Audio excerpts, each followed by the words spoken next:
Hey, how are you doing? Well, it's that time again where we opened the box and I messed up. I thought we were recording and we weren't, so we unpacked without you. Well, we cut the strings anyway. Now this I was actually saying on the bit that never got recorded that it seems to me that the prices went up. You know how you have a kind of a gut feeling about whether you're within the price that you want, and I usually go in with 2,000 knowing that it might come to a bit more but hoping that it will come to less.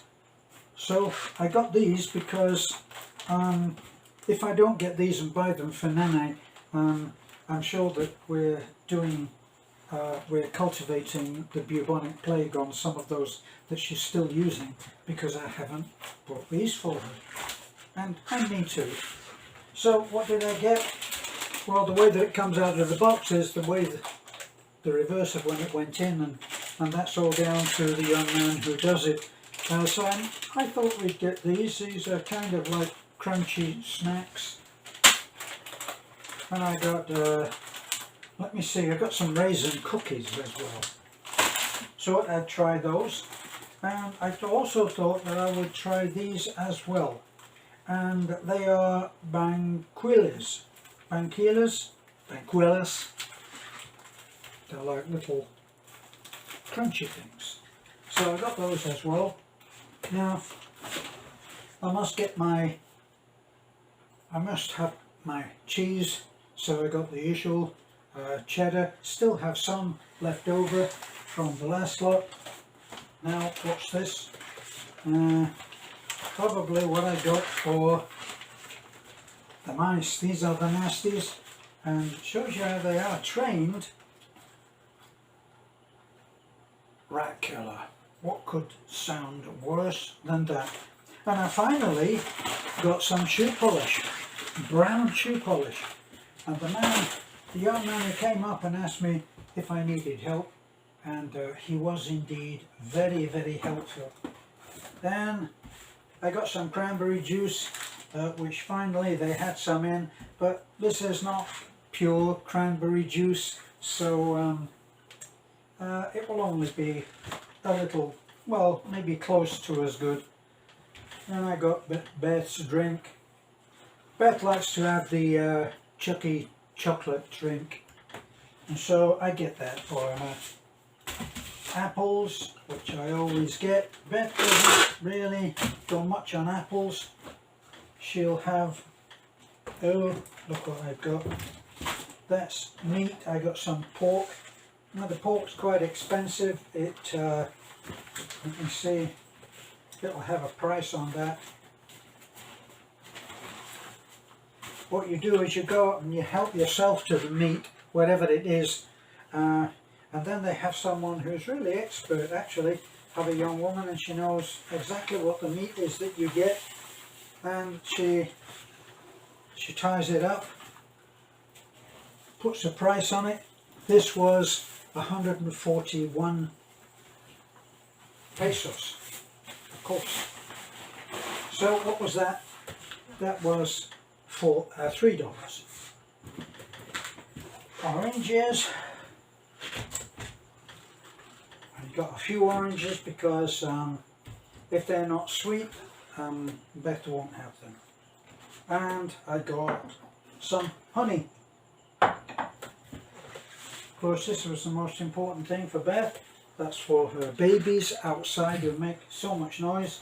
In fact, I'm surprised that they haven't been barking while I've been doing this, because I think that they have their own kind of camera inside, or sixth sense or something, where they know that I'm going to make a video, and what do? Well, of course they bark. Now I actually got some whole kernels again, which we haven't been eating those. Beth went off those,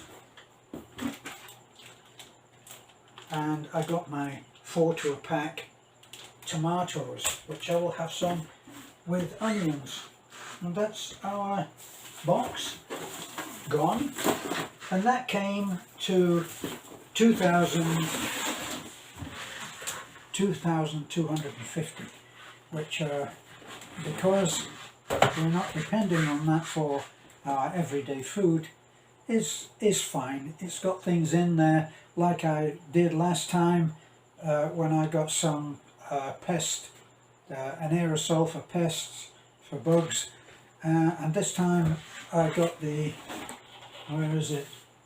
It's in there somewhere, the nasty pack, which is for mice, and I hate to think it's for rats, but we do occasionally see a little mouse scurrying about somewhere, and I tried to get something at the at the hardware store, and I went in and I said, I'd like to get a mouse trap. Do you have a mouse trap? And what do they say about fame and fortune? That all you really have to do is invent a better mouse trap. Well, he said, we don't have a mouse trap. We have the glue. That's a new one on me.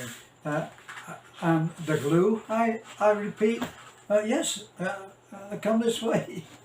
And I went round and he showed me a can, sort of a can, a little bit like this, look, not as deep, only about so half. And he shows me this thing and he says, it's glue. Oh, how does it work?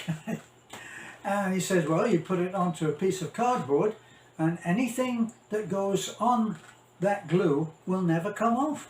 He said, so what happens is that the mouse goes on there and then it makes such a fuss trying to get off that the other mice come and have a look and they can't resist it, and so you catch more than one. It hasn't happened so far. I think we may have caught a very, very tiny thing that looked a little bit like a mouse when it went on there, but by the time it had gone through its failed escape plan, it didn't look like a mouse anymore. So there is a side story, as with everything, there is a side story with this, because I put it onto the piece of cardboard, and then where do you put it? I mean, how do you know that the mice don't leave footprints everywhere? They just do what they do. Well, anyway, I decided that I would put one by the refrigerator, because Beth said that she had seen a mouse by the refrigerator. The refrigerator also happens to be next to the sink, which is where you wash dishes and things. So, guess what? Now, if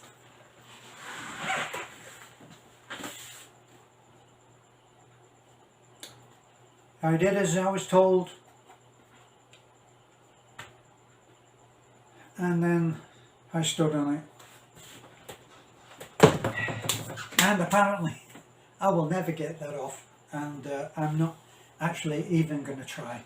And on that note, I will end the video. Bye for now.